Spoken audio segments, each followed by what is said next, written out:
Pues bien, yo cuando estaba leyendo la pregunta me voy siempre al análisis que hacemos siempre, ¿verdad? Una minoría empoderada que participa o, o que esté más activo y más activa dentro de entidades o al activismo como tal y una mayoría, digamos, ajena o menos participativa, vamos a decir, ¿no? O ejerciendo una participación diferente, no tan activa, ¿no?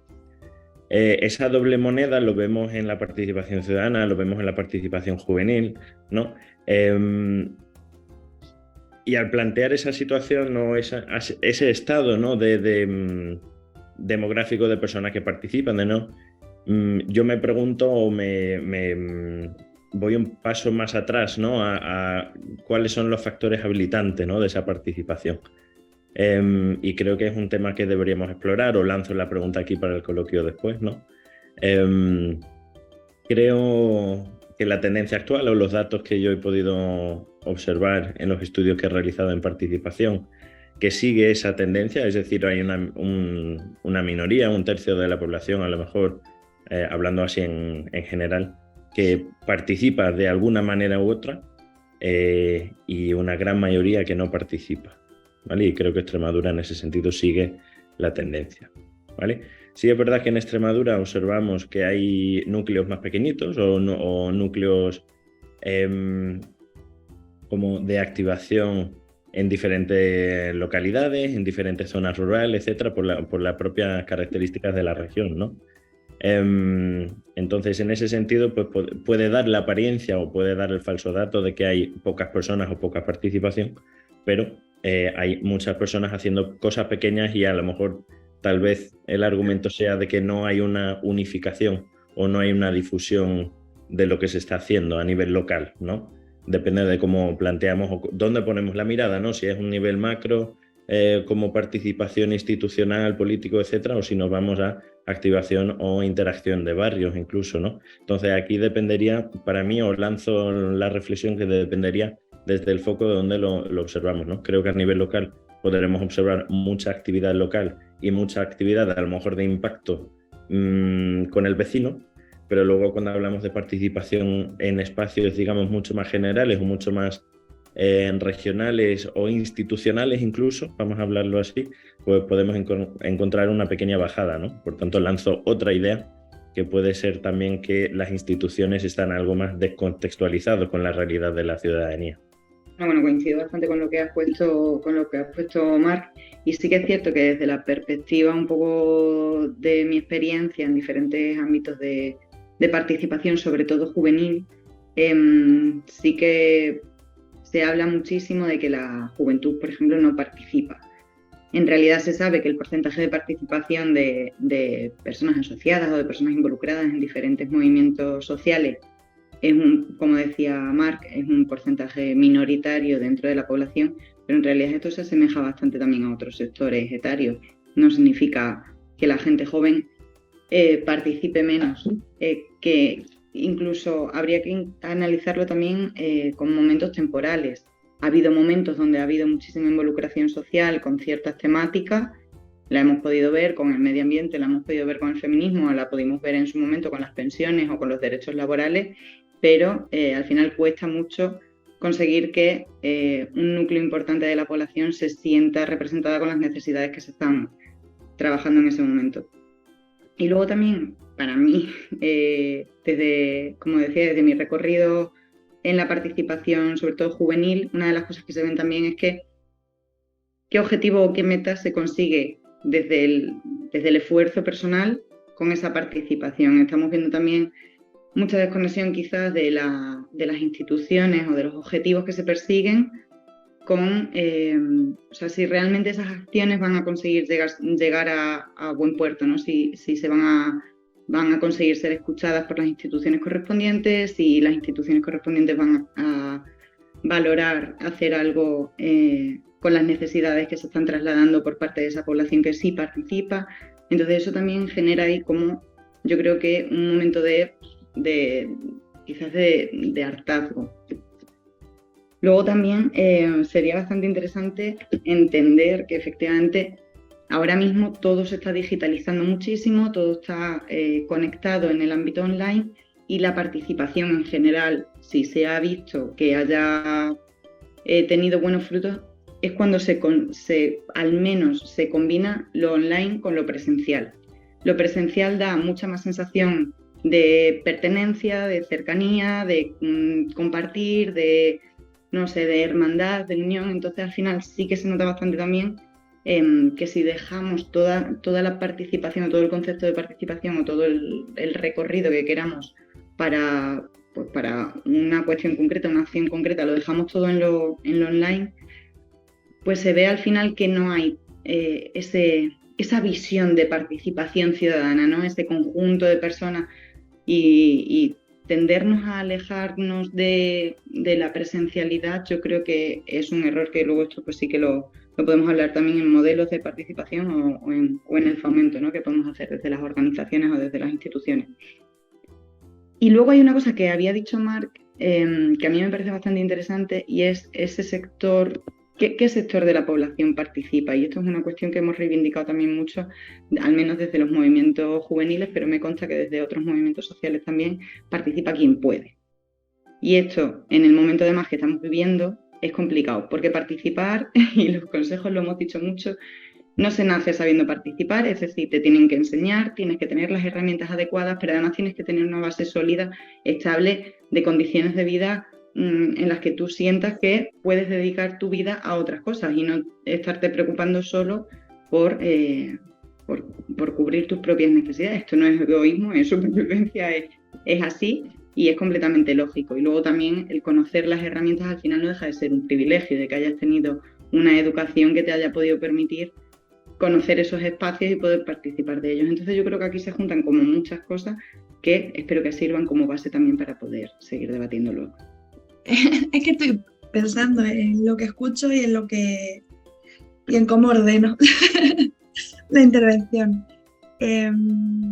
Yo, en mi experiencia, yo soy activista por la participación, activista por los derechos de la juventud. Ha sido como el marco teórico en el que yo me encuentro, y más quizá más lejos de la teoría y más desde la práctica de la participación, de lo que veo, de lo que quiero, de lo que necesito de una sociedad y también de la observación de lo que me rodea. Habéis comentado que los índices de personas que participan somos pocas. No sé si son los scouts, pero a mí me acompaña en mi recorrido la idea de que somos el 1%. El 1% de la población el que se mueve. Quizá también habrá que ver y analizar si en este momento histórico, social, económico y cultural nos interesa o nos moviliza o desmoviliza una causa común, un bien común a una causa particular. Es decir, lo que me afecta a mí, a mi vecina, o lo que nos afecta a todas. Y lo podemos pensar en el tema del cambio climático. Es cierto, participa quien pueda. Bueno, es que ha habido otras épocas en las que ha participado quien lo necesitaba. Es decir, cuando había movilización, que es justo el dato que estaba buscando, en la zona de Villafranca de los Barros, no sé si era con una nuclear o un negocio, la refinería. Me acordé. En la zona de Villafranca de los Barros, cuando empezó la movilización contra la refinería, las personas que participaban contra eso estaban en huelga de empleo, estaban siendo seguidas, se les apagaban estaban sin recursos públicos en sus calles, porque desde alguna instancia se les cortaba la iluminación pública. Sí. Entonces, en ese momento podían, pues quizá no, quizá estaban dejando de ingresar dinero cuando las grandes revoluciones y las grandes huelgas de los derechos laborales y la grande revolución estudiantil de los años 60 podían participar o necesitaban participar. Y quizá ahora estamos en un punto en el que yo por lo menos no sé ver una cuestión, o sea, tan colectiva que movilice. O sea, y sí, y podemos comentar del feminismo, pues habrá que ver también cómo nos estamos organizando. O sea, es decir, cómo responden como las grandes organizaciones feministas, las grandes asambleas feministas, las pequeñas, qué nos une y por qué no estamos siendo capaces de trabajar juntas por causas comunes.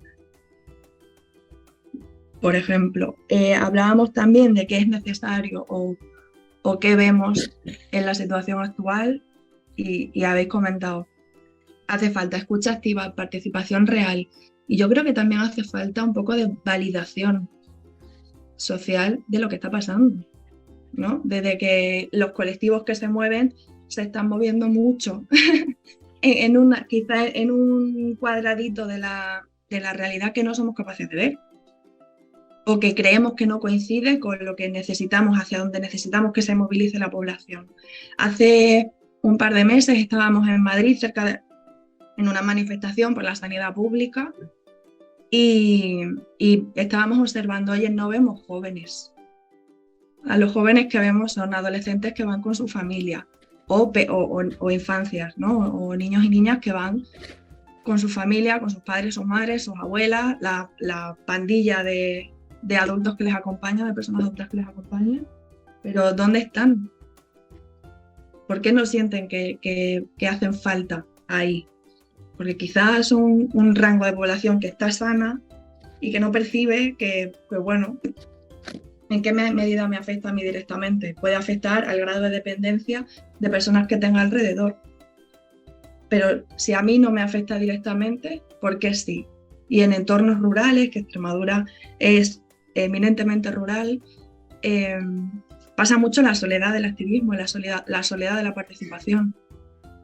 Si en un entorno, en una localidad de aprox 5.000 habitantes, no hay otra persona del colectivo LGTB que se movilice y se visibilice como activista, quizá yo me siento sola y me da miedo. Entonces, ¿cómo me voy a juntar con otras? En mi territorio no, en mi pueblo no me voy a quedar haciendo activismo. Y es aplicable a también el tema de las plataformas antiminería de Extremadura. La plataforma grande que tiene apoyo social aparentemente es la de una ciudad de 100.000 habitantes. Pero las plataformas locales, rurales, tienen muy, muy pocos activistas visibles.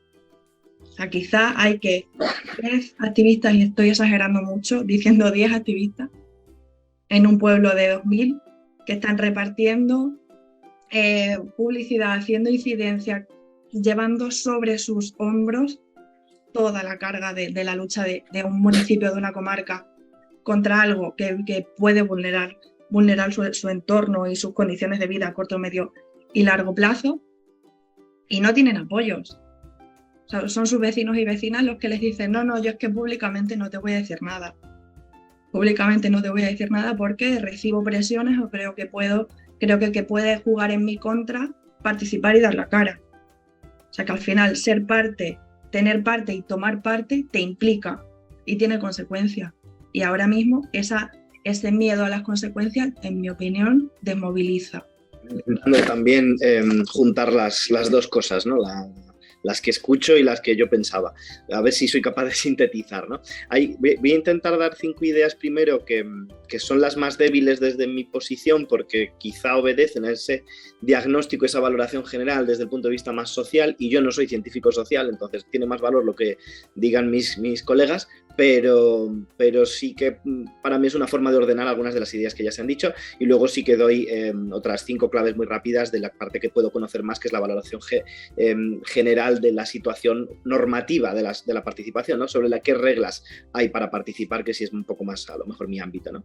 Desde la valoración general más social, yo lo que creo es, como estábamos diciendo, y por asentar algunas de las ideas, es que no hay mucho nuevo. Ahora mismo creo que la situación no es necesariamente, o yo no tengo elementos para valorar que sea mejor o peor que décadas atrás. Puede ser distinta en algunos aspectos, pero no creo que sea ni mejor ni peor. Lo que encuentro es, primera idea, que la mayor parte de la participación se produce de forma esporádica y se produce en momentos muy puntuales para la mayor parte de la gente. Aquí sí que podemos ver perfiles muy variables en función de acontecimientos que catalizan esa participación de manera, como digo, ocasional. 15M, feminismo, cambio climático, etcétera, etcétera, ¿no? Luego, segunda idea, Hay una minoría de la participación que sí es constante y que sí es intensa, pero que es claramente minoritaria, como decía Vanessa, que yo sí también remacho la idea de que es una minoría afortunada, es la que ha tenido la suerte de poder dedicar tiempo, energías y ha tenido aprendizajes participativos. Y afortunada porque creo, y tercera idea, que es que estamos teniendo en Extremadura en general, en España bastante generalizado, pero en Extremadura creo que es más acusado, por ejemplo, por contraste con País Vasco, ¿no? Por poner un ejemplo alternativo. En Extremadura creo que es un efecto de la casualidad. Esto lo he dicho muchas veces y he insistido en ello. La gente participa porque tiene la suerte de ser arrastrada hacia la participación por una familia implicada, por un entorno informal implicado o por un profesor en la educación, una profesora en la educación reglada especialmente motivadora para eso, pero no porque el currículum le motive a ello, sino porque tiene la suerte de encontrarse con ese actor transformador y esa suerte la tiene una minoría. La cuarta idea es que la minoría que existe y lo que existe más estable de participación, en mi opinión, en Extremadura, en comparación con otras comunidades autónomas, es más dependiente de lo público, más dependiente de que el sector público le dé soporte. No necesariamente en una connotación estrictamente clientelar, que esto también habrá quien lo sostenga, pero sí dependiente en la estabilidad, en el refuerzo. Y eso hace, quinta idea que planteo, que por desgracia esa minoría de participación estable dependiente de lo público hace, en mi opinión, poca incidencia crítica pública en las instituciones, por miedo a perder esos espacios públicos. Muchas de las plataformas en los espacios privados, de las redes de ciudadanía, de organizaciones de todo tipo, pueden ser muy críticas hacia las instituciones, pero difícilmente vamos a ver eso después, por ejemplo, en el debate social. No facilitan un debate social crítico porque tienen miedo de perder el apoyo público. Gobierne quien gobierne cuando gobierne. Hasta aquí la valoración general social. Esto viene, yo creo, de unas reglas, ¿no? Y aquí doy otras 5 ideas de las reglas de la participación o de las normas participativas que existen en Extremadura. Creo que la principal idea es que son ineficaces. Se están siendo ineficaces porque producen ese análisis social que he hecho, claro. Entonces creo que no están sirviendo para cambiarlo, así que creo que son ineficaces. ¿Por qué lo creo? Segunda idea de las reglas jurídicas, porque no están siendo evaluadas de forma independiente. Tenemos una falta de cultura de la evaluación de las normas, de la evaluación jurídica o de la revisión de la eficacia de las normas y de la revisión independiente. La Junta de Extremadura, los ayuntamientos, las diputaciones, incluso el gobierno central, pero bueno, aquí lo que nos interesa en Extremadura, no encargan análisis objetivos públicos a científicos que digan si las reglas a las instituciones o los cauces que crean sirven o no sirven para el objetivo para el que fueron creados. Aparecen leyes, decretos o estructuras con un objetivo y no sabemos si sirve o no para el objetivo porque no se pregunta de forma objetiva. Si le preguntas a la administración te dice, por supuesto está funcionando, ¿no? A veces cuando es obvio que no, dirán, está a punto de empezar a funcionar, pero no hay un estudio independiente. Tercera idea. Además, los cauces que hay, aparte de no ser evaluados y de no ser eficaces, creo que son insuficientes. Son insuficientes además en perspectiva histórica. Me centro, por ejemplo, los cauces de participación juvenil excluyen la participación. No hemos sido capaces de integrar en los consejos de la juventud la participación no asociada. Y a estas alturas del año 2023 es obvio que sí que existen mecanismos teóricos para hacerlo, pero no se han implementado porque los poderes públicos no han querido darle ese poder precisamente a las plataformas de participación juvenil. Les restringen su autorreforma, lo cual es muy grave, pero está sucediendo. Y también son insuficientes en otros espacios. Las plataformas del tercer sector, por ejemplo, en España, en Extremadura, bloquean el acceso de otras realidades que no sean las fundadoras, por ejemplo. Son súper reacias a que esos espacios plurales sean más plurales, ¿no? Entonces hay cauces insuficientes que no integran suficiente diversidad participativa, lo cual deja en los márgenes probablemente mucha participación que no se estructura o que no encuentra los espacios plurales. Cuarta idea. Creo que además tenemos mecanismos de participación, reglas de participación que no son inflexibles. Me explico. Creo que están diseñados en general para escenarios fijos. Damos una especie de concepto de mesa del diálogo civil. Y la mesa del diálogo civil es esto, que va a ser así y lo va a ser siempre. Consejo de la Juventud. Consejo de la Juventud es esto, que va a ser así y lo va a ser per secula seculorum hasta que 3 décadas después se cambie la ley.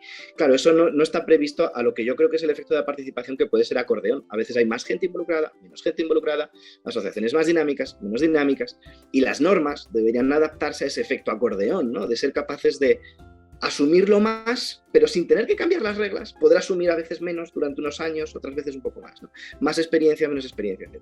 Y última idea, quinta sobre las reglas. todo esto está provocado, creo, por una desconfianza institucional hacia una legitimidad que las instituciones no controlan.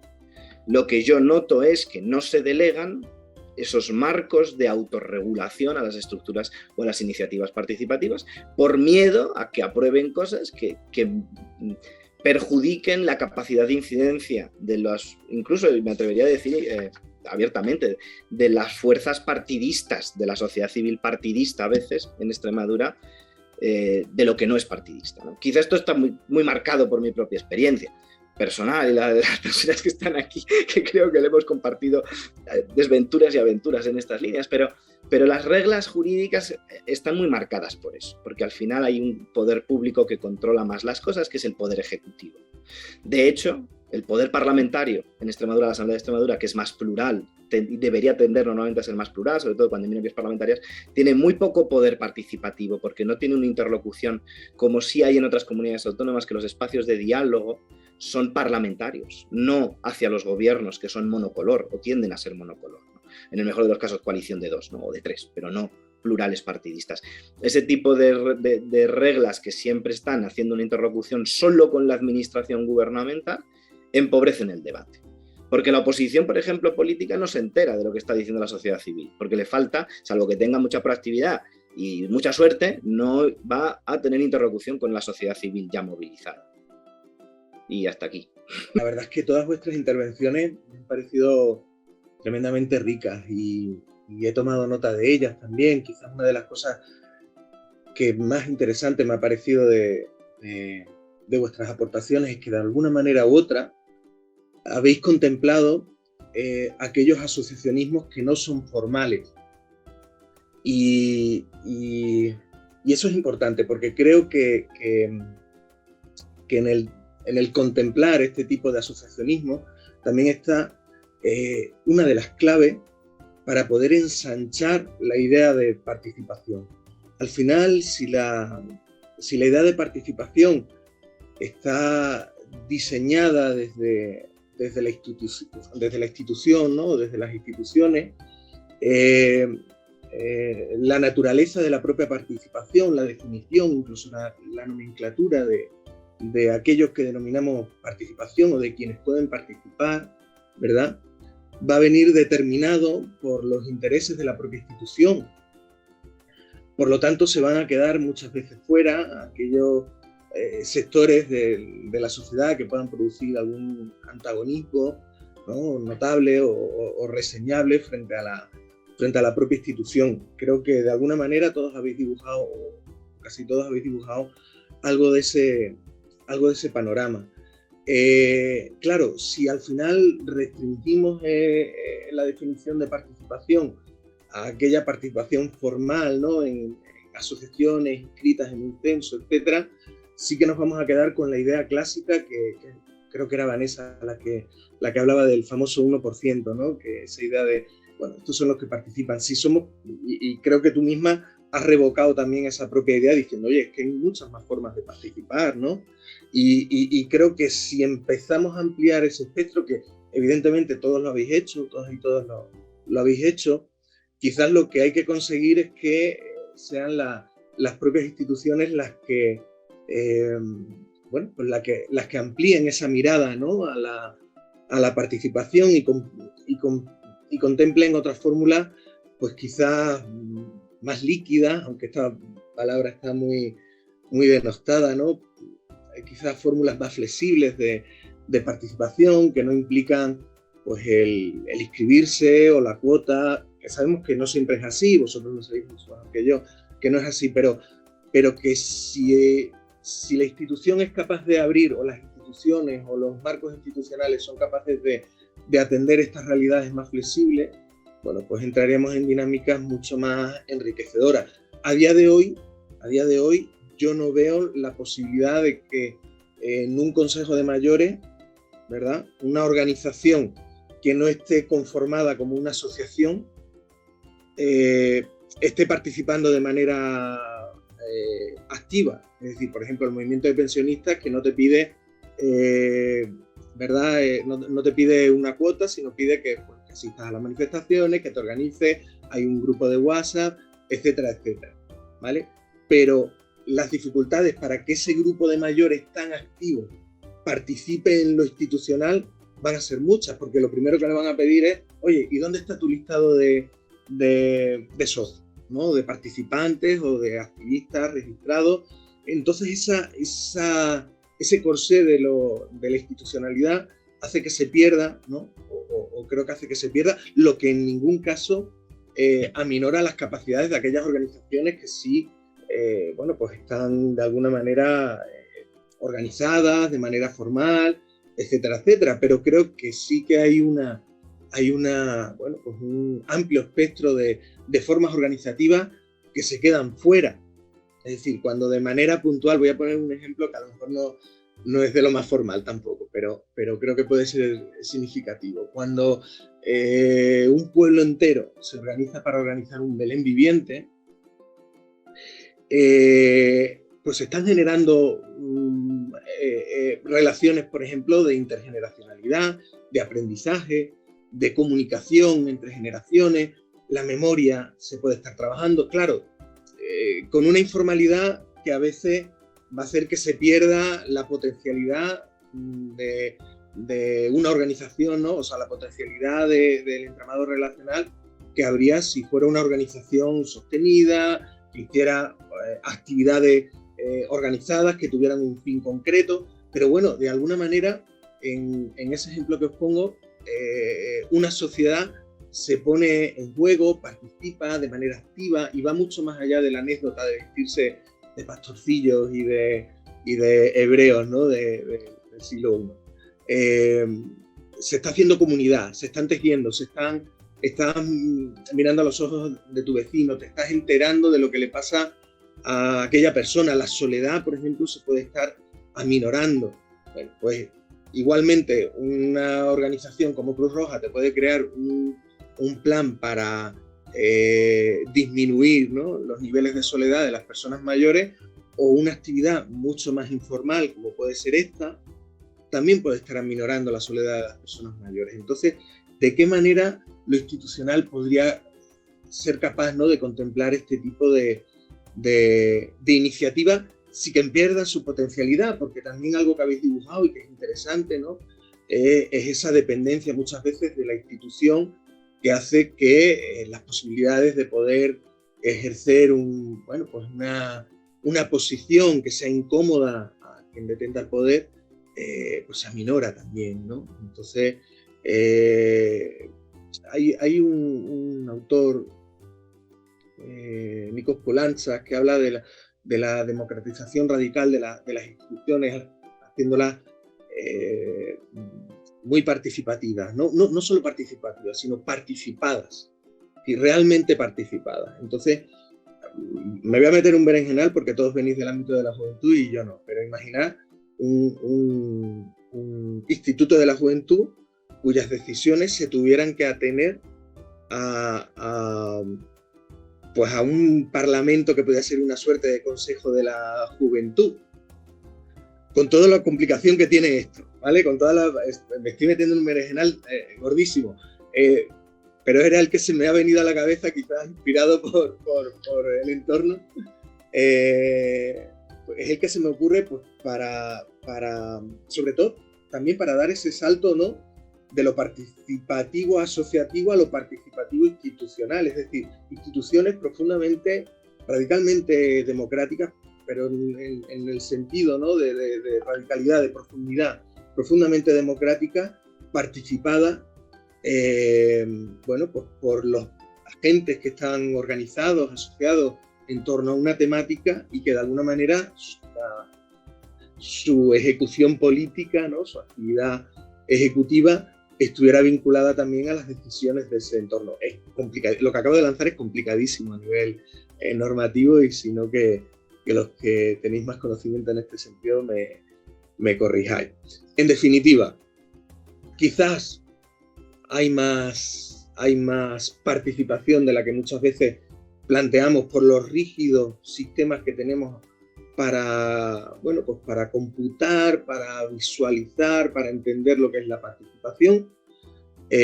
Asimismo, estas formas más flexibles de participación son tremendamente ricas y pueden aportar al asociacionismo formal bueno, pues una potencialidad creo que muy, muy positiva. Para ello, quizás debería haber espacios de diálogo entre aquel asociacionismo formal y aquel que no lo es tanto, con todas las complicaciones que tiene esto, porque también hay desconfianza, hay prejuicios, etcétera, pero quizás la posibilidad de crear espacios sanos en ese sentido libres de prejuicios sería interesante. Y luego un salto más allá que sería, pues, ser capaz de dibujar horizontes de participación política más allá de las estructuras partidistas, sino con instituciones profundamente democráticas que se nutran pues del asociacionismo formal y del informal también. Es decir, ¿de qué manera? Por ejemplo, a nivel municipal quizás sería más sencillo, ¿no? O pudiera ser. Pero claro, esto entiendo que puede ser bastante incómodo. Bueno, pues por ahí irían un poco las reflexiones. De lo que decía Enrique, me quedo con una cosa que me ha gustado mucho, que es la objetividad de las instituciones, o buscar esos canales objetivos, ¿no? para tener datos o tener una reflexión seria desde la objetividad científica, desde las asociaciones sobre la legislación, ¿no? Y lo compro, Enrique, y además sumo, o sea, te aumenta la apuesta, ¿no? Creo que también hay que explorar, o creo que una cuestión que limita la participación puede ser la relación que tienen las organizaciones y la sociedad civil con la administración, porque al final las relaciones que tienen las instituciones ahora mismo es económica, o principalmente económica. Se basan y en cierta manera podemos entender la administración como hasta adultocentrista de te doy la paga a la asociación para hacer tu actividad. Por tanto, creo que desde cómo gestionamos o cómo realmente financiamos estas actividades, porque al final vamos a temas económicos, en participación formal me refiero, tenemos que ver esa relación, ¿no? Porque al final, si la administración acorta o limita una convocatoria anual de participación para ayudas a entidades a cambio climático, pues al final no hay una voz de la sociedad civil. En realidad estamos siendo un anexo más a la administración, ¿no? Entonces creo que ahí también propongo o lanzo aquí a lo que estamos, que es una cuestión que debemos abrir, ¿no? Un melón que se debería abrir, porque si vamos a un punto de vista más sociológico, estamos hablando de roles de poder. Al final es la administración quien está controlando los ámbitos de actuación de la población en estas instituciones, ¿no? En las organizaciones, perdón. Y en ese sentido creo que gira el entorno o el fondo del debate, ¿no? Esos roles de poder.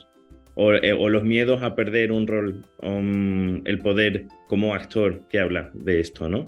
Creo que es muy importante, lo hemos dicho todos sin decirlo, pero sí es importante reconocer voces legítimas de participación que pueden ser institucionalizadas o no, pero sí es verdad que tenemos que intentar ver de qué manera casan esos dos argumentos.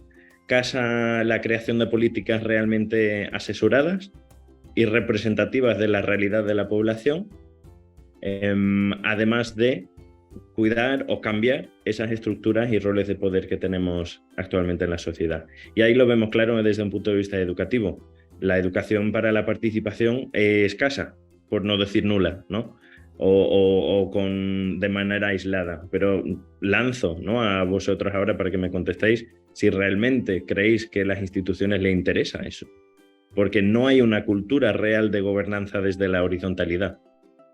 Por tanto, en ese sentido, Enrique lo decía, yo sumo también en ese sentido el rendimiento de cuentas que tiene que dar la administración a la sociedad civil. Si tienes una sociedad civil con una competencia política o una capacidad de actuación baja, pues no hay tanto rendimiento de cuentas o no hay tantos espacios donde vas a tener que dialogar seriamente, ¿no?, sobre asuntos sociales o cívicos. ¿Vale? Abro ese melón y lo lanzo a vosotros para que me contestéis. Yo sí recojo el guante, porque justo con la intervención de Luis pensaba en la potencialidad y la autoconciencia de contrapoder. O sea, es decir, de cómo la población organizada, sociedad civil organizada formal o informalmente, tiene y mantiene la conciencia del contrapoder que supone. O sea, precisamente, y que esta dinámica de que te den una subvención no te calle o no permita que la amenaza de que no vuelva haga que te calles y que dejes de ser crítica. También en la línea de evaluación de políticas y de democracia o gobernanza más horizontal, yo huyo bastante de la idea de democratización de nada. Democracia cultural, democracia política. La democratización para mí es hacer que parezca democrático. Entonces, o es democrático, o lo parece, o no lo es. Si lo parece, probablemente no lo sea. Y se ve en espacios de participación con otras organizaciones de sindicatos, mesas sectoriales, consejos asesores, espacios de participación por un tema, en los que se supone que se evalúa o se planifica de manera coordinada políticas o medidas, desde leyes a medidas concretas, que puede servir simplemente como un espacio de una llorería de personal técnico, que no sé cómo decirlo de otra manera más formal, y vosotros sois muy formales, pero claro, de un espacio de participación que se copa de técnicos de la propia administración para decir, este área está, no pienso en, yo qué sé, educación ambiental. Los espacios de los centros de educación ambiental no tienen medios, o no tienen personal, y el espacio de participación, hay muy poca gente que sea activista climática ahí. Hay personal técnico de ayuntamientos, de parques naturales, de la administración en una u otra escala, que van allí, pues es que igual tu espacio es sindícate, organízate y lucha, movilízate y lucha. Ten conciencia de que eres un colectivo y de que tus necesidades son colectivas y lucha por lo tuyo, porque lo tuyo repercutirá en el que lo colectivo vaya mejor. Pero copar un espacio de participación ciudadana de las propias necesidades de mejora o reclamaciones de mejora de la administración no hace sentido. Porque al final la ciudadanía activa, o sea, la gente que hace participación activa o que hacemos participación activa, no sabes, no te llega la convocatoria. ¿Cuándo se evalúa esto? ¿Cuándo hay un espacio de participación sobre políticas de juventud? ¿Cuándo hay un espacio de participación sobre temas de infancia? ¿Quién lo sabe? ¿En qué agenda está? ¿Dónde se hace esa convocatoria?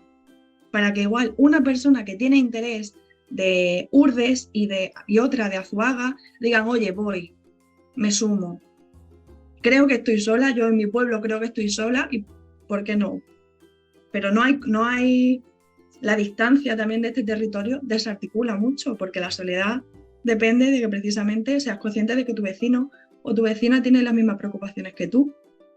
Si estás en Piedras Albas, que tiene 100 y poco habitantes, pues claro, salvo que las necesidades sean súper comunes, es que no hay espacio para la articulación de red, más allá de redes vecinales que también están súper infravaloradas. Y quería hacer un comentario, porque ha salido el tema de como espacio de participación, ejemplo de Consejo de Mayores y la intergeneracionalidad, y normalmente a mí me surge la pregunta de cómo hablamos de intergeneracionalidad y cómo hablamos con personas mayores, cómo hablamos con personas jóvenes, cómo validamos lo que piden, y las demandas de un consejo de mayores probablemente se atiendan cuando las demandas de un consejo de infancia automáticamente no cuentan ni como diagnóstico de realidad. Yo he estado dinamizando espacios de consejo de infancia donde las niñas y los niños piden un parque accesible para que otros niños con discapacidad puedan ir al parque. Que se elimine el machismo, porque al final es social y por suerte estamos educando para que lo perciban también como una necesidad suya. Pero resulta que en ese grupo había dos niñas en ese momento, dos niñas racializadas que estaban diciendo, oye, estaría bien que se hiciera alguna cosa contra el racismo, que solo hay dos niñas racializadas y de lo único que te están hablando es sobre racismo, y esa necesidad se desoye. Sí, bueno, ¿y qué más? ¿Haremos unos cuentacuentos por la igualdad? ¿Haremos un parque más accesible en no sé qué barrio o en esa zona del pueblo? ¿O no?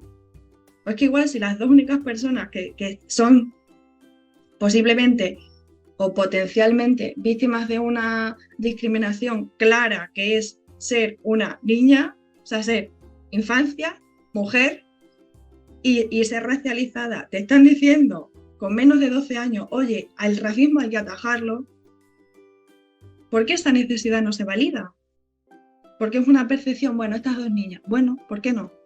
Porque probablemente si fuera la señora Remedios, gitana de 60 años o de 70 años, que te dice, oye, me están amenazando por la calle o me están tirando cosas por la calle o me insultan, eso sí se atiende.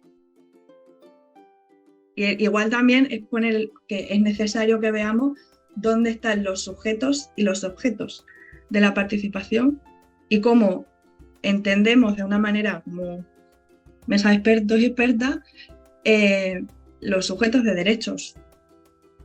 Porque quizás si somos sujetos de derechos y entendemos a el resto de la ciudadanía como sujetos de derechos, podremos hacer cosas que de verdad mejoren la potencialidad de las políticas. Es cierto que en este entorno puede ser un hándicap de este grupo que creemos en el Estado. Creemos en el Estado de Derecho y en lo que las políticas públicas pueden hacer por la vida de la gente. Hay otra gente que no. Otra gente que se autoidentifican como contrapoder y que da igual que haya una ley de participación que me diga que tenemos que estar 3 para crear una asociación y una presidencia, una secretaría. Da igual, porque yo lo que necesito es moverme. Y va a ser tan fuerte como que para esa gente creen tanto en la potencialidad que tienen que no hace falta que se genere un espacio en el que, bueno, se le pone como un chorrito de sal, un chorrito de aceite, lo movéis en una ensalada, ¿no?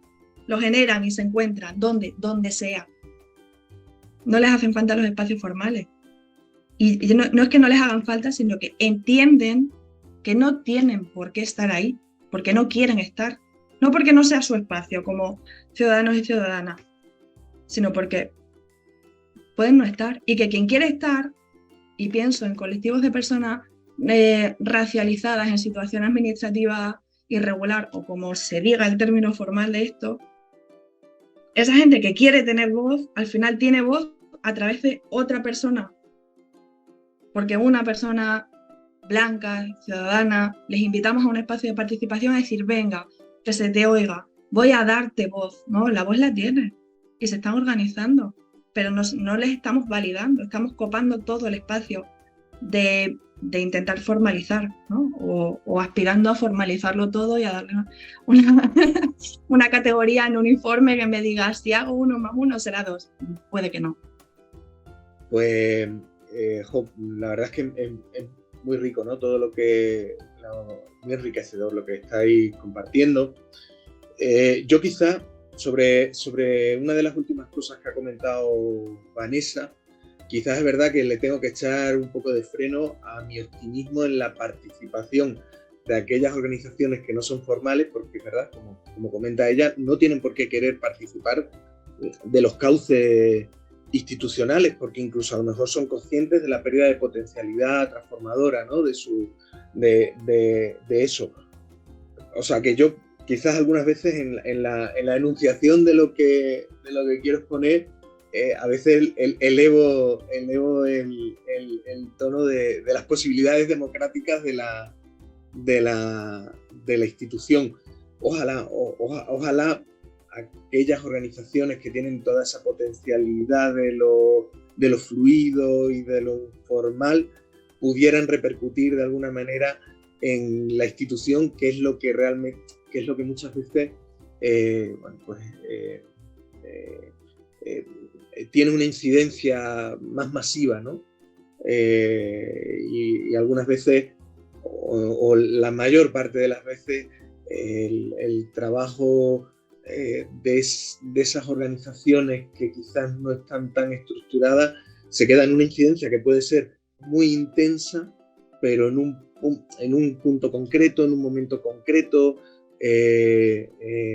sobre un colectivo muy, muy concreto, pero sí, quizás peco de optimismo en esa visión de las posibilidades de la participación de lo institucional. Me interesa también, respecto a lo que decía Marc, el peligro que puede llegar a suponer no solo ya la subvención, sino la externalización de servicios de la administración y la inclusión de las organizaciones en esa institución, y la inclusión de las asociaciones, en esa externalización, lo que las convierte en esa, en ese entidad liminal, ¿no?, entre un mundo y otro, ¿verdad?, que es ejercer de institución, ¿verdad?, o de parte de la administración, ejercer de administración sin serlo.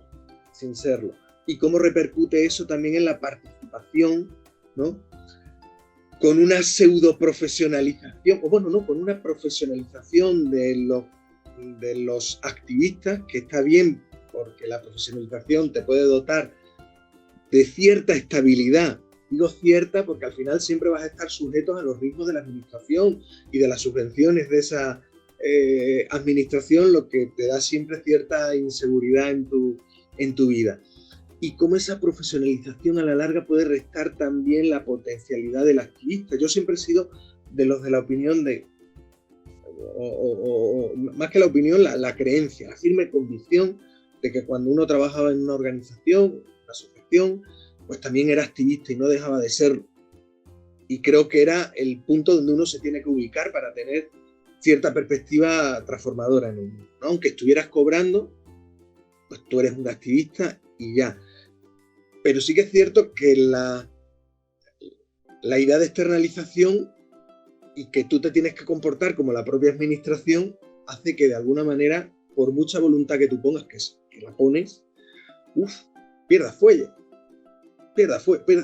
el potencial transformador. Entonces, ¿cómo hacer equilibrio? Fíjate que creo que la naturaleza del problema está no tanto en la perspectiva que tú tengas como asociación, sino en la naturaleza de las relaciones que se establecen entre las administraciones y las asociaciones. Y ahí tendría que haber un cambio político, porque al final el motor de esa relación es la propia administración.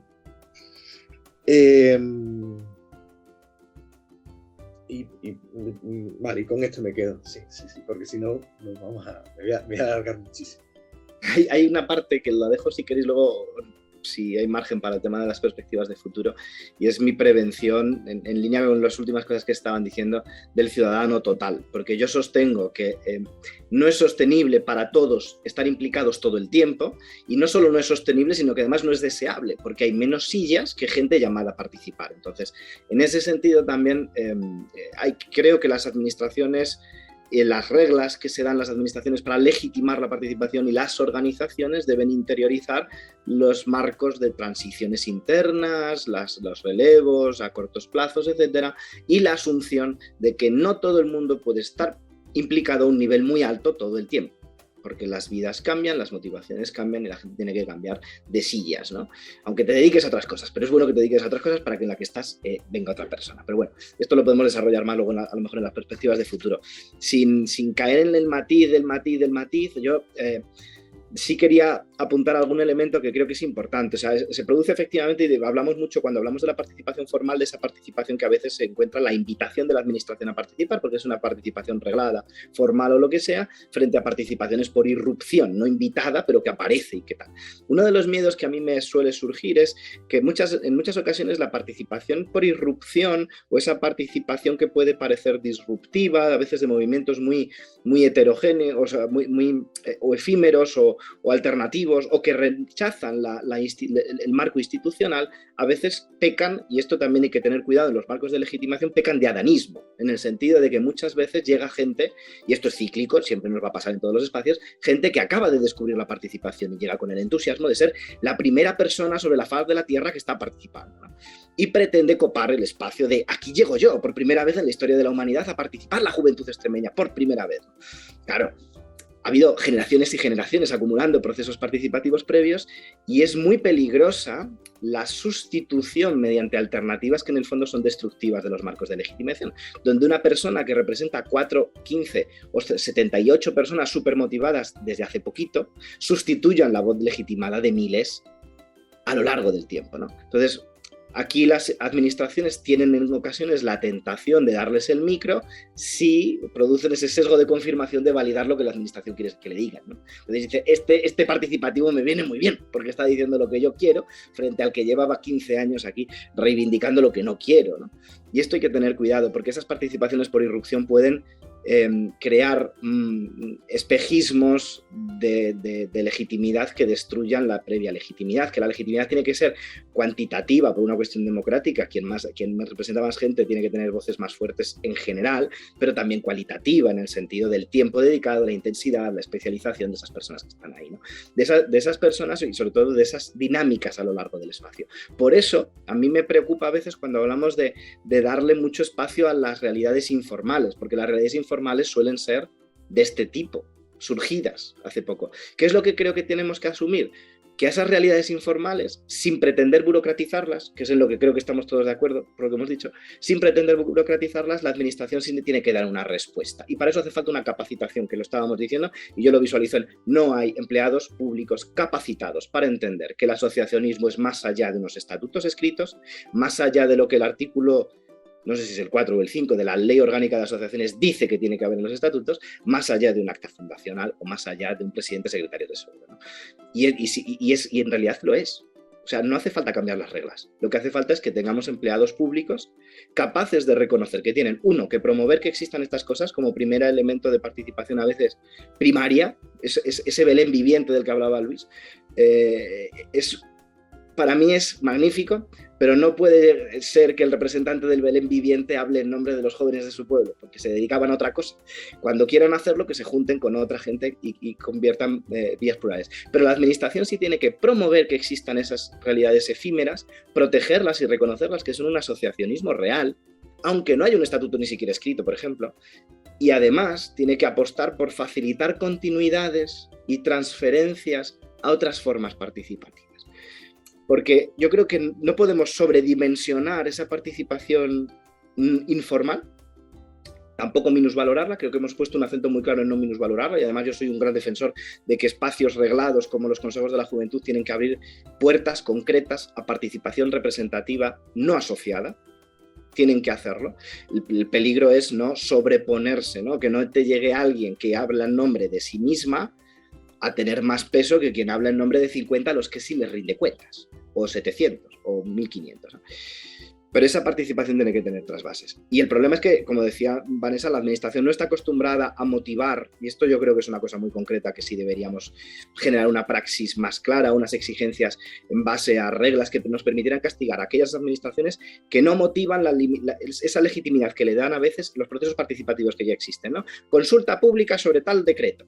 Lo ponen en una página web a ver quién se entera. Primero, no se está penalizando que la administración se le obligue a buscar quién me puede aportar concretamente sobre esto. Y segundo, a quien elijo yo para que me aporte, cuáles son los criterios de legitimidad cuantitativa y cualitativa por los que les elijo, ¿no? Porque muchos de esos órganos se crean con gente elegida dedocráticamente por un ejecutivo que aleatoriamente diciendo esto es muy representativo, y la justificación consiste en decir es muy representativo, pero no hay un respaldo empírico a eso, ¿no? Que permita criticarlo, decir no, pues es que esto otro es más representativo conforme al criterio que has elegido. Y yo creo que eso es un problema. Entonces, con esto me voy y voy a cerrar además en mi parte la respuesta que daría a la pregunta intergeneracional, cogiendo un poco la reflexión de Vanessa. Yo creo dos ideas de lo intergeneracional. Que por un lado no se está fomentando, no hay una estrategia pública clara de fomento explícito de iniciativas que voy a llamar de intergeneracionalidad implícita, es decir, de ayudar a aquellos sitios donde existe una convergencia de intereses intergeneracional real. Las redes sociales no lo son. Las redes sociales es el ejemplo paradigmático, en mi opinión, de los espacios que son natural e inevitablemente probablemente estancos, donde se produce un lenguaje concreto en TikTok que es incomprensible para el que usaba Facebook y seguirá usándolo desde hace 20 años. Y no es necesario crear una red social donde se entienda quién usa más texto que vídeo, porque además puede ser irreal. Pero sí hay elementos como esas pensiones, como la salud mental, como ciertos acontecimientos que pueden producir una intergeneracionalidad implícita, donde la edad es irrelevante, pero se pueden sentar actores de distintas edades con un interés compartido, ¿no? Eso está claro. Pero donde creo que además estamos fracasando más, porque sería incluso más fácil, es en la intergeneracionalidad explícita. No existe en la administración española espacios donde converjan representatividades etarias que hayan tenido sus previos propios espacios de deliberación. El Consejo de la Juventud de Extremadura sí está asentado en muchos sitios, donde habla con gente muy mayor, que les trata como pobrecitos niñatos jóvenes, ¿no? El Consejo Económico y Social de otros cuantos, pero no interlocuta con el Consejo del Mayor. Ni el de la infancia, ni representantes infantiles que deliberen sin la interferencia de adultos, van después a dialogar con espacios que no sean estrictamente infantiles, y que sean explícitamente de otra edad. Entonces, la intergeneracionalidad explícita no se está fomentando.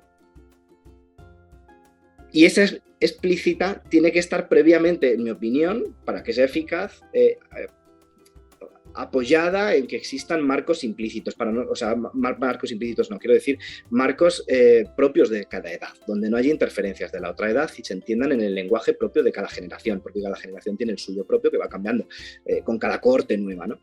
El único que es nítido y claro por legitimidad pública es el Consejo de la Juventud de Extremadura, pero no tiene un interlocutor claro de infancia en Extremadura. Porque en cuanto hablamos de Consejo de Infancia y de Adolescencia en Extremadura, como en todos los demás sitios, ya hay adultos en ese espacio que están condicionando la deliberación de esos niños y niñas, no es propio. Y el de mayores, pues al final yo creo que a nivel autonómico yo nunca encontré un interlocutor, ¿no? Hay una organización privada que es el Club Senior, que sí tiene un carácter generacional propio, pero es estrictamente privada y no tiene una legitimación plural equivalente a la del Consejo de la Juventud. Y eso no existe, no se promueve. ¿Cómo se podría promover? Una de las propuestas que se ha puesto mucho encima de la mesa, y acabo ya con esto, de esas herramientas explícitas, no solo órganos donde se encuentren gente que previamente ha deliberado, sino también procesos, y esos informes de impacto generacional de los que hemos hablado para las normas, ¿no? Existe el informe de impacto de género. En ocasiones hay quien está defendiendo, y ya se está consolidando, parece en Europa, los informes sobre cada ley nueva que salga, un informe de impacto infantil. Y a mí me parece un peligro que cada generación o que cada edad pretenda tener su informe de impacto de edad, porque, y además esto lo decía Vanessa y yo le añado el ejemplo que creo con el que todos lo visualizamos y que me parece muy gráfico. La representación infantil ha tenido en España más credibilidad en el momento en el que la ha defendido un señor mayor de UNICEF. Pero no cuando la defienden los niños y las niñas. Entonces, los informes de impacto, si de verdad fueran no de una cohorte de edad, sino intergeneracionales, obligarían a esa convergencia de distintas representaciones de edad. Para hacer esos informes, que yo sí que creo que son importantes, pero no querría entrar en el mercadeo de cuál es más importante. El informe de impacto infantil, el informe de impacto adolescente, el informe de impacto juvenil, el de la tercera edad o el de la mediana edad o la madurez, ¿no? Que no va a existir porque no es precisamente un colectivo nunca vulnerable por razón de su edad. Pero yo creo que eso es lo que quería decir de intergeneracional y así me ahorro el cuarto bloque. Tenemos que generar o tenemos que educar más bien o desarrollar competencia en las generaciones, en todas las generaciones, no solo en la juventud, porque soy fiel luchador de que creo que la juventud a lo mejor tiene más capacidades para entender esto que hasta personas que ocupan la administración. Por tanto, tenemos que empezar a pensar más allá de mi propio partido o de mi propio, desde el lente ideológico, desde mis gafas ideológicas, digamos así, a pensar más en cómo queremos que sobrevivan, ¿no? las instituciones o cómo queremos que evolucionen desde la política, no desde el partidismo. Creo que es un punto muy importante que tenemos que tener en cuenta desde las instituciones, desde las escuelas como parte de la institución, que no dejan de ser parte de la institución. Y por último, ya termino mi gran bloque, abrir estas instituciones, ¿no? Por mi parte hablo más de las instituciones educativas. Abrimos esas instituciones educativas a la comunidad, abrimos esas instituciones a metodologías diferentes, metodologías basadas en la comunidad, en los servicios, a integrar, ¿no?, parte de los aprendizajes que pueden otorgar las ONGs o espacios juveniles dentro del sistema educativo. ¿Por qué no? Son competenciales igualmente y de hecho se reconocen como competencia y como contenido que pueden luego ser profesionalizante, ¿no? Por tanto, aquí creo que hay materia para el futuro. Sin embargo, ahora mismo nos encontramos algo lejos de conseguir esa integración, ¿no?, en materia ciudadana o en materia de desarrollo y competencias en jóvenes para participar. Pues fíjate, yo en este dibujo de horizontes de participación, creo que el asociacionismo, los asociacionismos, ¿no?, con toda su diversidad, se encuentran ante un dilema, y es el dilema de la participación virtual. Es decir, o sea, la consideramos participación de pleno derecho, no lo es, se pierden, notamos que hay ciertas pérdidas en lo virtual, porque no se hace piel, no tienes ese encuentro, pero hay generaciones a las que eso les puede resultar importante, no les puede resultar importante. La cuestión es que quizás el paradigma y ahora no me refiero solo a la participación asociativa, sino, por ejemplo, tu participación como ciudadano o tu relación como ciudadano con la administración ahora mismo lo tiene claro, es decir, o te haces el certificado digital para hacer ciertos trámites o quedas excluido. Si el mundo asociativo apuesta también por la virtualización, evidentemente no lo hace de manera absoluta, pero si se apuesta a eso, claro, hay que tener en cuenta los distintos sesgos de clase, género, edad que esta participación virtual tiene, y estaríamos perpetuando, ¿no?, las exclusiones que el mundo digital le son propias por lo menos a día de hoy. A día de hoy, incluyendo la inteligencia artificial y la multitud de sesgos que tiene la inteligencia artificial por su propio sistema de aprendizaje, que se nutre de los múltiples sesgos humanos. Entonces, antes de ponerme ya hiperfuturista, pues sí quería quizás más plantearos a vosotros que quizás estáis más vinculados al mundo asociativo hoy,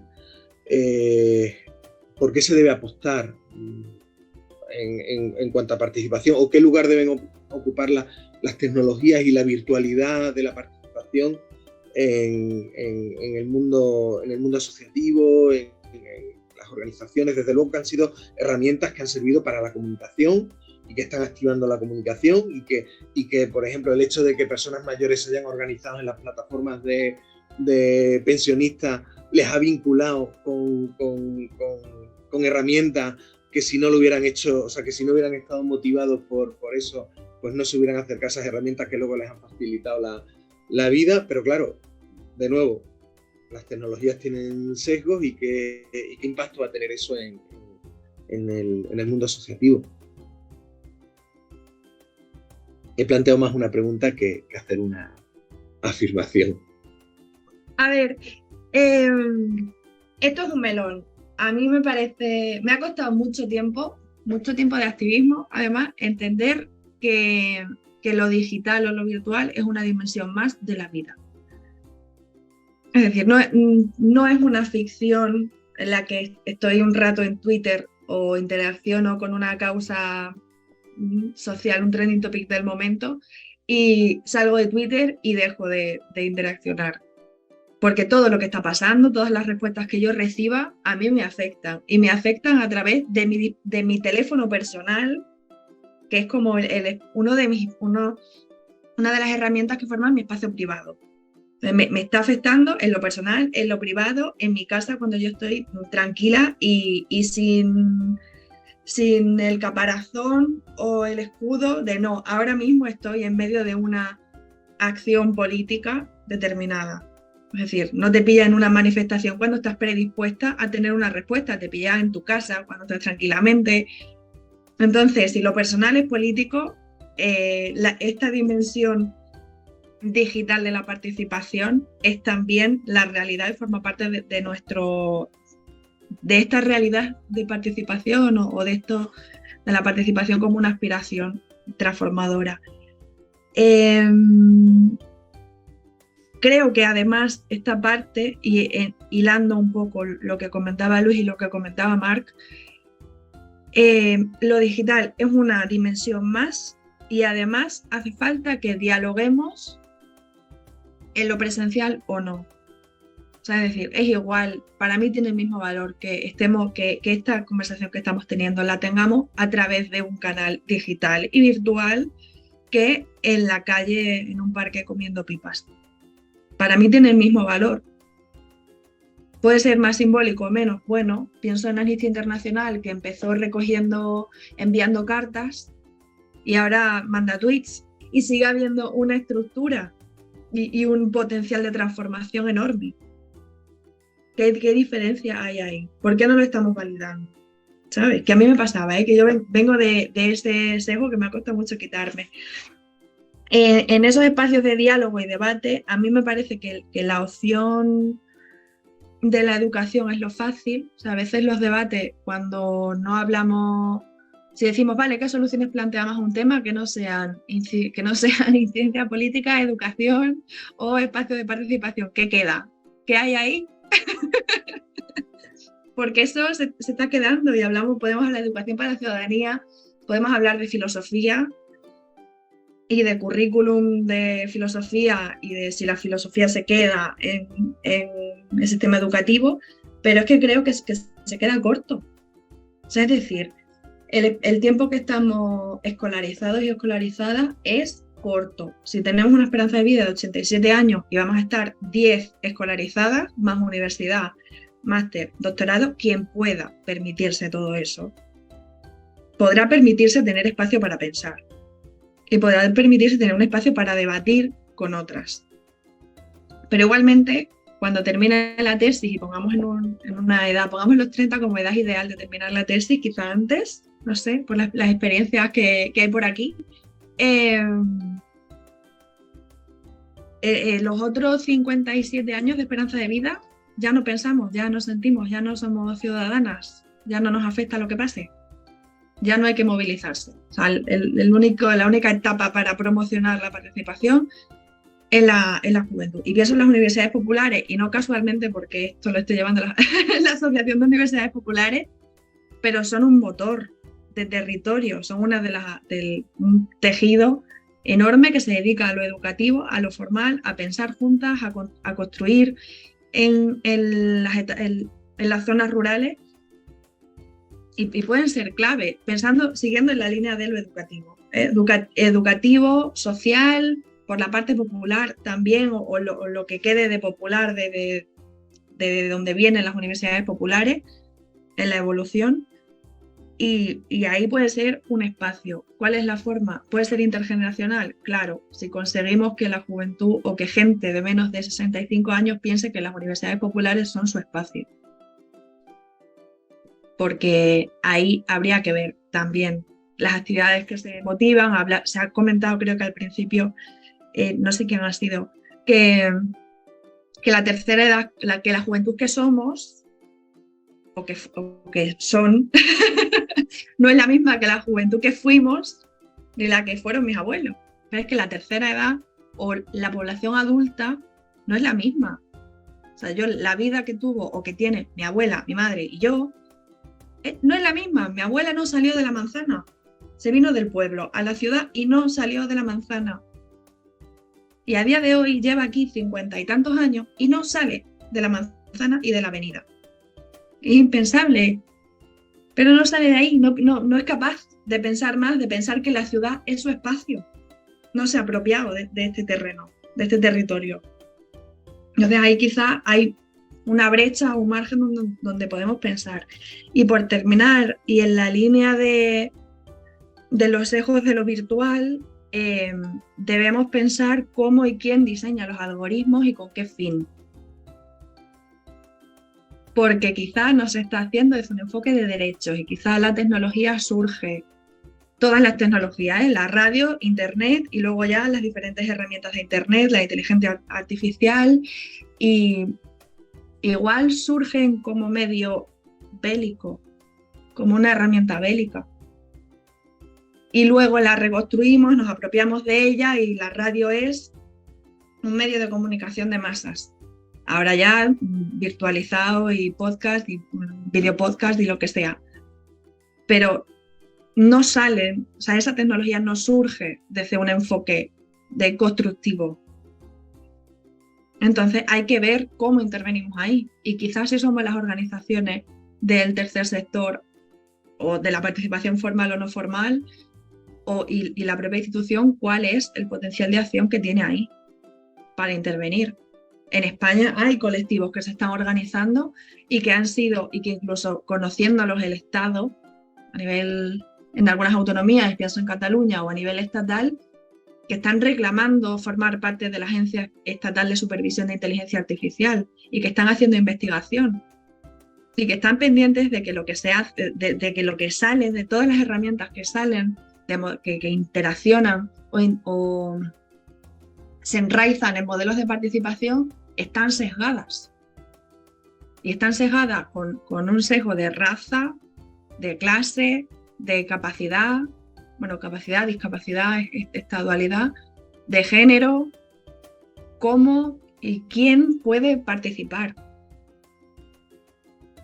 Para que podamos ser por lo menos más representativos, no necesariamente más diversos o más plurales, que yo no entiendo, no sé cuál es la diferencia entre diversidad y pluralidad, pero ¿cuánta gente se queda fuera? Porque la tecnología y todas estas herramientas están diseñadas por unos pocos, para unos pocos, porque quizás quien la está diseñando, yo no voy a pecar de idealista y no pensar que es voluntario, sino que piensa que la realidad que conocen es muy estrecha. Entonces, ¿por qué van a pensar que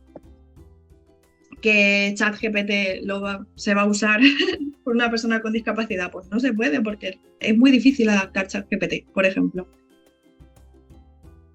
Y ChatGPT lo está utilizando la administración para hacer exámenes de oposiciones. Y tengo pruebas. Ha pasado. Claro, entonces eso hay que intervenir ahí.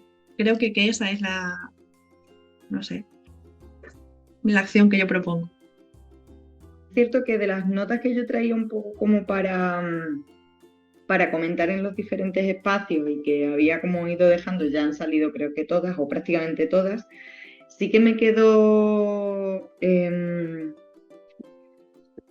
como reflexión de lo intergeneracional, me parecía, vinculando un poco con lo que decía ahora Vanessa, me parece bastante interesante, ya no solo efectivamente, ¿no? Que no es la misma la participación de ahora que de hace unos años, que en función de la edad que tengas, etcétera, etcétera.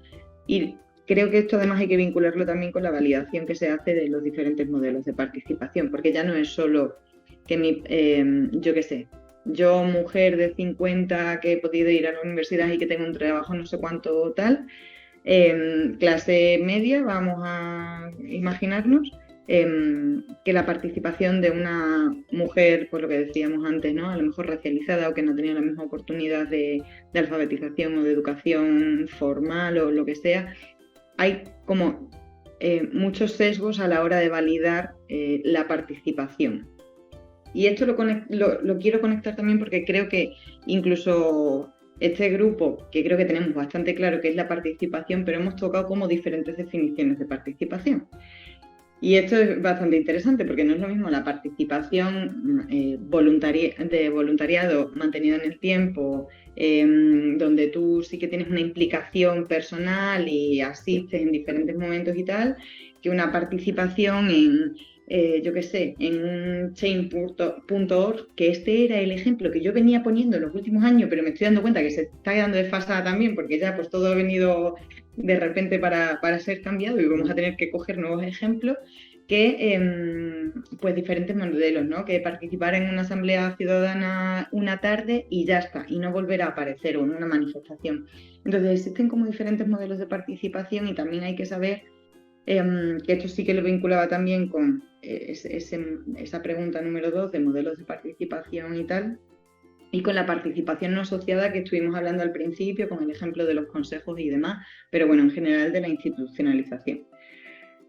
Yo creo que es que el problema que tenemos es que tenemos la misma palabra para todo. Y esto creo que si tuviéramos palabras distintas, a lo mejor sería más fácil entenderlo. Pero básicamente creo que uno de los grandes errores que cometemos es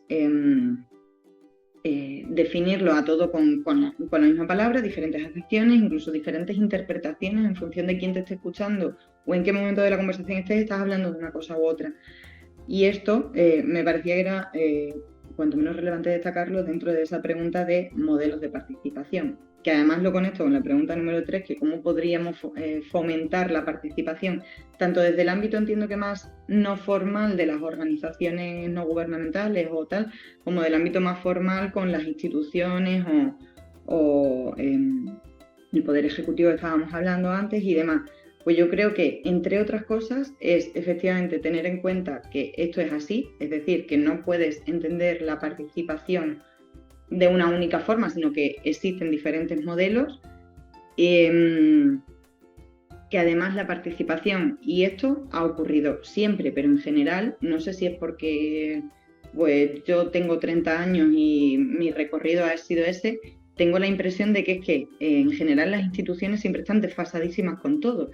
Y ahora la velocidad de actualización y tal está siendo, creo que mucho más rápida que hace unos años. Entonces, aquí sí o sí va a tener que haber un modelo, o sea, un cambio radical en cómo también las instituciones aceptan la participación social. Y si eso no ocurre, pues no lo sé, no sé qué va a pasar, no sé si va a haber una revolución o una petición de revolución masiva o si es que directamente va a haber una desconexión brutal y las instituciones van a ir por un lado y la gente va a ir directamente por otro y va a haber bueno, pues muchísima desconfianza en las instituciones o qué. Y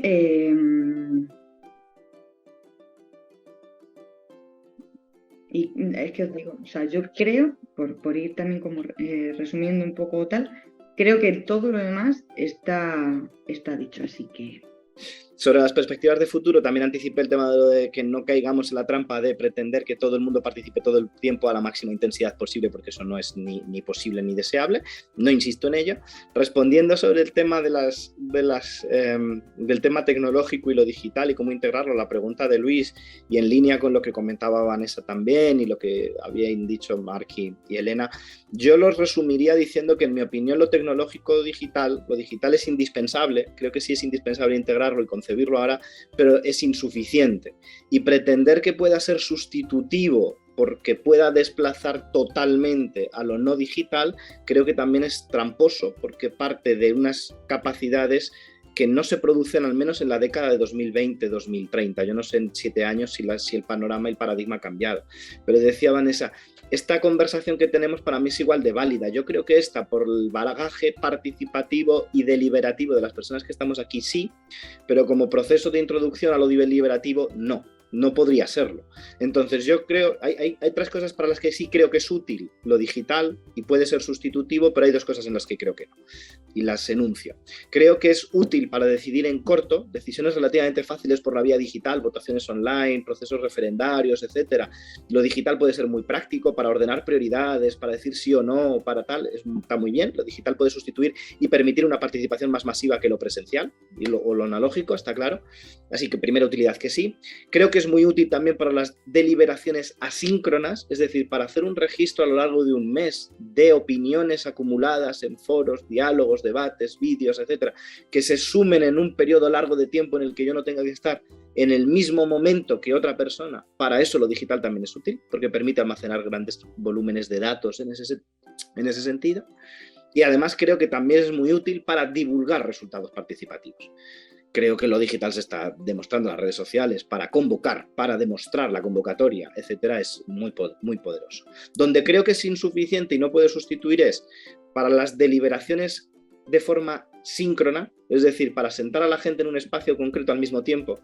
En la mayoría de los casos, salvo grandes entrenamientos, asumo que quienes estamos aquí estamos entrenadas a fuerza de martillazos, no porque seamos más listos, sino porque llevamos muchos tiros pegados en esto, pero creo que como forma introductoria esto no suele ser bueno, porque no apreciamos la comunicación humana, es muy compleja y muy rica. Y las entonaciones, en el momento en el que nos silenciamos los micros, en el que no todas las pantallas aparecen al mismo tiempo, no nos vemos el cuerpo entero, la gestualidad completa, creo que empobrece el aprendizaje de la deliberación simultánea, y además también creo que es insuficiente para la comunicación interpersonal. Yo creo que la creencia, los carteles en las puertas de los sitios como mecanismo comunicativo empezó prácticamente con la invención de la imprenta y ha estado muy bien durante 3 o 4 siglos. Luego ha dejado de funcionar. Las redes sociales no sustituyen, o sustituyen en el mismo nivel de ineficacia, ¿no? Poner un tuit anunciando un proceso participativo tiene la misma ineficacia, y subrayo la ineficacia y no la eficacia, que poner un cartel en la puerta del aula de mis estudiantes. Y es que pasas por delante y a lo mejor lo ves, o lo más probable es que no, porque pasa desapercibido. Lo mismo, el muro el scroll de TikTok o lo que sea.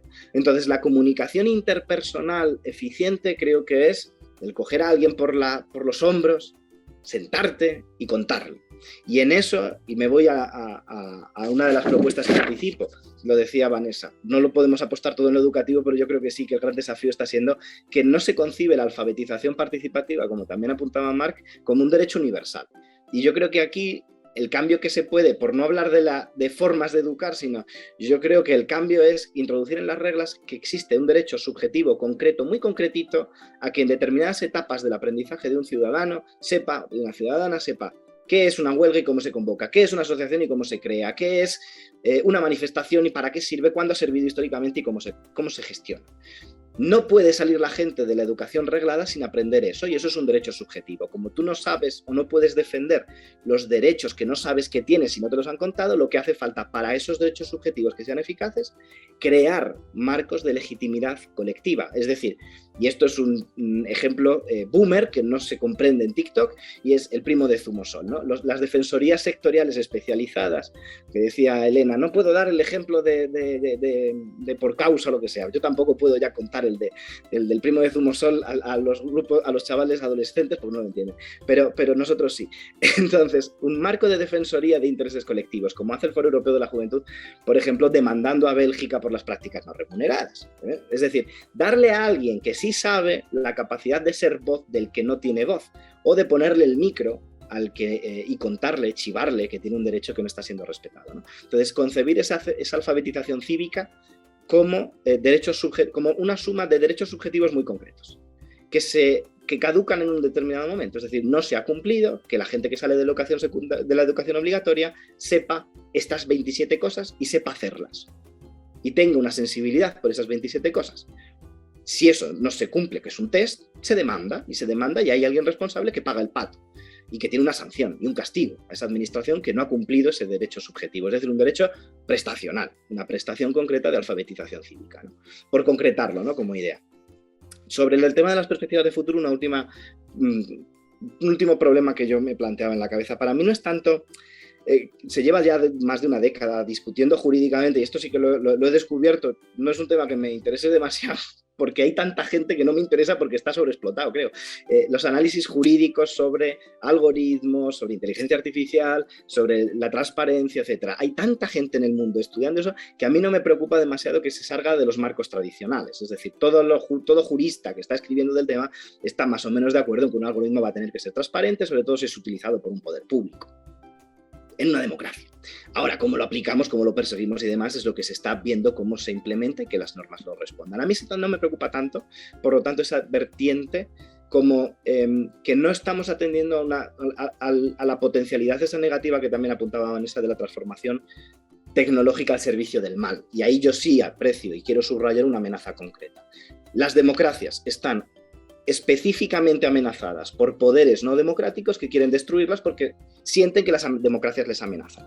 China, Rusia, Corea del Norte. La principal vía de ingresos ahora mismo de Corea del Norte es el hackeo informático y el robo de información informática. Porque la secuestran, piden rescate y obtienen dinero. Y es una de las formas principales de financiación de un Estado que prohíbe Internet a sus ciudadanos. El momento en el que ese Estado decide invertir esos esfuerzos en desestabilizar, como sí ya lleva haciendo tiempo el gobierno del Kremlin, por ejemplo, nos vamos a encontrar con unas maquinarias al servicio de la destrucción de las democracias, que ya hemos visto ejemplos, ¿no? Desde el Brexit, de Clinton, yo no sé lo que ha pasado ahora mismo en Finlandia, pero no me extrañaría encontrar en los próximos meses alguna sorpresita en este sentido. Y nuestras instituciones no se dan cuenta de que, por lo tanto, esa alfabetización cívica acompañada de la alfabetización tecnológica e informativa contra la desinformación es una cuestión de supervivencia de los estados.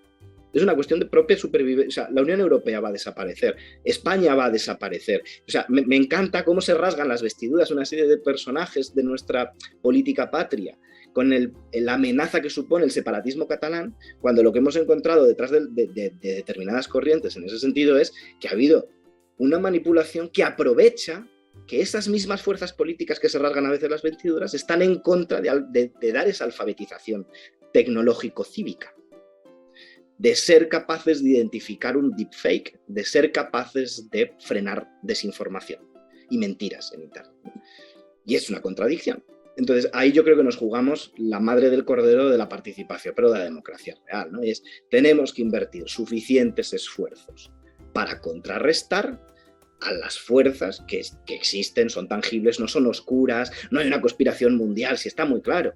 Los gobiernos más poderosos de la Tierra, que no son democracias, no quieren que las democracias sean fuertes porque les mueven la silla. Entonces sabemos que China nos está espiando para robarnos datos y está comprobado.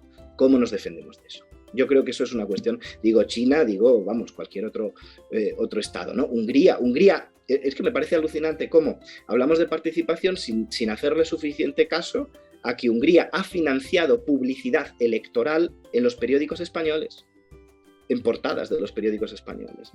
Y ha pasado desapercibido, como si no pasara nada, y lo hacía con la dirección de destruir el sistema democrático. ¿Qué hacer ante todo esto? Pues aparte de lo que ya he dicho, yo creo que también otro elemento, tenemos que documentar mejor lo que se está haciendo en cada etapa, para efectivamente no caer tampoco en la trampa de pensar que hay tendencias que no tienen por qué ser reales, ¿no? Antes hablábamos de si hay más participación ahora que en 2005, seguro que en algunas esferas sí que hay más, pero yo tengo 2 ejemplos concretos en las que hay menos. Entonces, lo que necesitaríamos probablemente es una documentación basada en datos que, por desgracia, y esto es un campo de investigación para historiadores, ¿no? ¿Qué pinta el historiador haciendo sobre participación ciudadana? Estudiar qué ha pasado, ¿no? En 2005 había más organizaciones scouts, por ejemplo, educando para la formación de ciudadanos en el año 2005 que en el año 2023. Había más grupos y más gente, por ejemplo, y había más asociaciones de estudiantes en el año 2003 que en el año 2020. O sea, luego hay tendencias que han variado. Las fundaciones, por ejemplo, la participación fundacional no ha variado. En los últimos 30 años se han creado las mismas que se han destruido. Entonces, y ahí tenemos que documentar, ¿no? Y ya me callo. Yo solo quiero hacer un matiz porque lo estoy pensando y no me quiero ir a acostar hoy con esto. En las movilizaciones de personas pensionistas, que son los lunes a las 12 de la mañana en el Parque de Cánovas, delante de la Seguridad Social de tu zona o lo que sea, no hay jóvenes. Y hay personas jóvenes que también son pensionistas, que no están contempladas en ese espacio. Infancias que también son pensionistas, que lo serán mientras estén estudiando o mientras tengan un salario menor al SMI, que no están ahí representadas. Entonces, igual las pensiones no son solamente las contributivas, estas cosas, sino hay gente fuera. La brecha es muy amplia.